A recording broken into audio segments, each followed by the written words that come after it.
এ কি ওদের জন্য যথেষ্ট নয় যে আমি তোমার নিকট কোরআন অবতীর্ণ করছি, যা ওদের নিকট পাঠ করা হয়? এতে অবশ্যই বিশ্বাসী সম্প্রদায়ের জন্য অনুগ্রহ ও উপদেশ রয়েছে। বলো, আমার ও তোমাদের মধ্যে সাক্ষী হিসাবে আল্লাহই যথেষ্ট।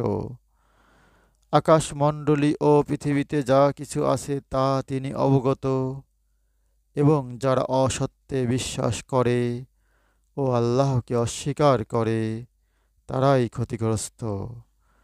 ওরা তোমাকে শাস্তি ত্বরান্বিত করতে বলে।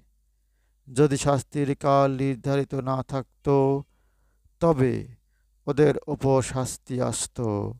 নিশ্চয়ই আকস্মিকভাবে ওদের অজ্ঞাতসারে শাস্তি আসবে। ওরা তোমাকে শাস্তি ত্বরান্বিত করতে বলে। জাহান্নাম তো অবিশ্বাসীদের পরিবেষ্টন করবেই। সূরা আনকাবুত আয়াত ৫১ থেকে ৫৪।